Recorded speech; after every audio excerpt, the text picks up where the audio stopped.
Podcast odamıza hoş geldiniz. Gerçeklerin odak noktası, cesur fikirlerin ve özgür seslerin buluşma yeri Ahval'desiniz. Bizi internet ve sosyal medyadan da izleyebilirsiniz. Ayrıca mobil telefon uygulamalarımızı yüklemeyi de unutmayın. Haydi başlıyoruz.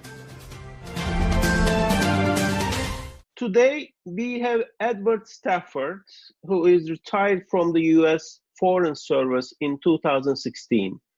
His most recent overseas assignment was as a counselor for political and military affairs in Ankara between 2011 and 2014. And Edward Stafford has been a contributor to Ahval, writing on Turkish-U.S. relations. Welcome to the program, Edward. Thank you, Ilhan. How are you doing? Doing fine. So today, finally, S-400s starts the process of delivering. Apparently, this is going to take quite a while. Former AKP Foreign Minister Yaşar Yakış, I heard he is saying that this will take several months to complete. On the other hand, Turkish servicemen still being trained in Russia. So quite interesting times. And also, in a couple days, it will be third anniversary of the attempted coup in July 15 of 2016. So let me start with my first question. Do you think this moment, arriving of S-400s, it is a breaking point, watershed moment? How would you describe it? Well, I think in many ways it's almost a culmination of a slow car crash, or rather a car crash that we're seeing take place in slow motion. There have been all sorts of indicators, not just the S-400, but in other ways that the U.S. and Turkey have been moving apart from each other in their strategic interest, at least as articulated by President Erdogan and to some degree by President Trump. My own personal feeling is that in relations with Turkey, President Trump is not very far from the stance that President Obama took, or before him, the stance that President Bush took, that there's been rather consistency on the American side of the relationship. But on the Turkish side, and not just President Erdogan, but other people have been trying to distance themselves from the U.S. because of perceived disappointments, some of which I think many of us could agree about, and a feeling that the interests of Turkey and of the United States are no longer synchronized, or to a large degree are no longer synchronized. And, you know, the acquisition of S-400s from Russia, when everybody on both sides of the political aisle in the United States, both Republicans and Democrats in the Senate, in the House, in the White House, has indicated that this is, you know, totally unacceptable. It's not really the behavior you expect from a NATO ally, and you know, to go ahead with it is simply, you know, a statement by Turkey that it really does not want to be integrated into the Western alliance. So that's the way now. Now, in another way, it's not over yet, because no one is really sure how Trump is going to react. This could be a real breaking point in relationship, because you could get a reaction from Washington, both Trump and from Congress, that focuses on punishing Turkey as much as possible, or you could get one that's more filled with regret and doesn't focus on, you know, punishing Turkey, but also focuses on safeguarding U.S. interests. which means things would kind of muddle along. But we won't know that until we get some more information from Trump, because as we know, unlike his predecessors, he sometimes says things contrary to the signals we've all seen from the Pentagon, the Department of State, the National Security Advisor. So, this is definitely a major event, but it's also been foreseen for so many months that it's not shocking. It's, I think, really disappointing, and it's filled with all sorts of potential for a really kind of total rupture between Turkey and the U.S., depending on what happens from here out. I see. So apparently, you have seen, a lot of people have seen Turkish side's position. It is that, we tried to get Patriots, Obama didn't give. And then apparently the Trump administration has been almost 2 years in the office. So if Obama didn't give, why, Turkey couldn't get it from Trump administration? It has been a long time, and we know that Turkish and U.S. officials were discussing about Patriot sale in early 2019 as well. So what do you say to Turkish point of view that, we need something immediately to protect our airspace, and Russia came with a better deal? And also, according to those claims, which never been confirmed by Russia, that S-400s will be co-production, that there will be co-production, and the technology sharing, and the lower price. And do you think these arguments are convincing? Well, actually, in a few words, no. But in more words, I think what they reflect is, in fact, a decision by President Erdogan to create distance between Turkey and the West, and to chart a much more kind of independent, Turkish-centered foreign policy. In many ways, he's like Trump in that, just as Trump is pursuing this America First foreign policy agenda, I think President Erdogan, both when he was prime minister and now as he's president, is pursuing a Turkey First agenda. Now, that's no surprise, and in fact, that's what the military dominated governments or influenced governments of the past also did, but they just did it in a different way. In many ways, in the past, the United States was seen as a guarantor of Turkey's sovereignty and a protector of Turkey from the Soviet Union and later Russia. But I believe Erdogan and other people, senior people in the military of Turkey, want to chart a much more independent course, and they want to kind of reassert the Islamic nature of Turkey's culture, and therefore deepen the affinities and connections with the larger Muslim world, rather than deepen and intensify the connections with the European world, which is largely non-Muslim. Russia, I think, serves Erdogan and others' purpose in creating that distance. The utility of the S-400s for Turkey is not great. Their mobility is useful because once they're up and running, you can move them from place to place. But the thing is, they still only protect,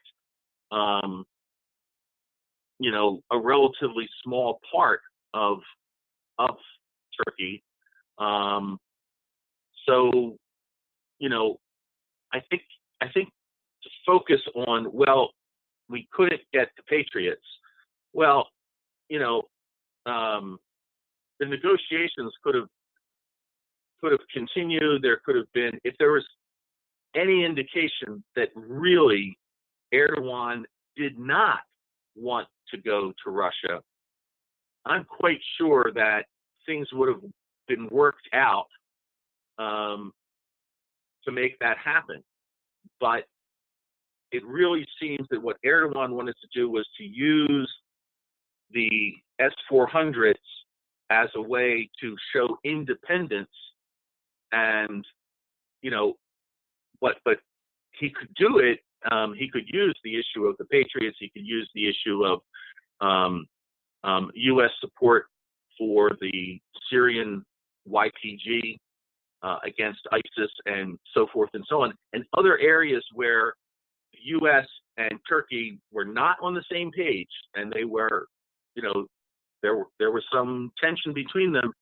He could use that as justification for going with the S-400s, but I think actually going with the S-400s was a strategic decision to show the greater independence of Turkey from the Western alliance. I understand. So it's also an interesting time because the new U.S. ambassador, David Satterfield, just arrived Ankara. I think it was 2 days ago. What do you think this arrival of U.S. ambassador, which there has not been any ambassador in Ankara since I believe it was September or October 2017, so almost 2 years. Yeah. Will this make any big changes in the relations? Well, I mean, the first thing that it's going to do is the Turkish side will know they're speaking to somebody who has real authority. As much as the deputy chiefs of mission who serve as the chargé are excellent professionals, they simply don't have the connections, the experience, and the clout of someone like David Satterfield. I mean, David Satterfield was appointed by the President of the United States, confirmed by the Senate, and so therefore he speaks much more authoritatively, and so which is a great advantage, quite frankly, for the Turkish side, because they know when they're speaking to Ambassador Satterfield, once he presents his letters of credence and is officially received by the Turkish government as the American envoy, once that happens, they'll know they're talking to somebody who speaks officially, formally, and at the highest level for the United States. And really, over the last almost 2 years, they haven't had that, and so that's, I think, complicated the conversations. Now, following up on that, there's two things about this presentation of the letters of credence. Who actually meets Satterfield to accept those letters of credence and therefore accept him as the American envoy will be telling about the value the government under Erdogan places on the relationship with the United States. So it's something to watch, whether he's received by President Erdogan himself or the Minister of Foreign Affairs or someone, at, say, the rank of Undersecretary or, for political affairs, something like that, the Ministry of Foreign Affairs. If that happens, whichever one of those three levels Ambassador Satterfield presents his letters to, that will be very telling. And then the other thing is, it'll be very interesting to see what statements come out of the embassy concerning the decision of Turkey to accept the delivery of the S-400s. They're never going to get very far off of statements made by the Secretary of State and by the White House. I mean, they're going to look at those very carefully before they put out any of their own statement. But the other thing is they might not put out any statement at all. They might just post on their website the statements coming out of the White House and the Secretary of State. And that might be the way they go until Satterfield is well established. So, you know, he's a consummate professional. He's, you know, not going to misstep, even though he's stepping in to his role at a challenging time. I mean, only 2 days, you know, I think it was even less than 48 hours. It was more like, you know, I don't know, 38 or 40 hours or something like that before this delivery started. So it's going to be a challenge for him. There's going to be some, you know, over the next few days, there should be some indicators about how well he's being received.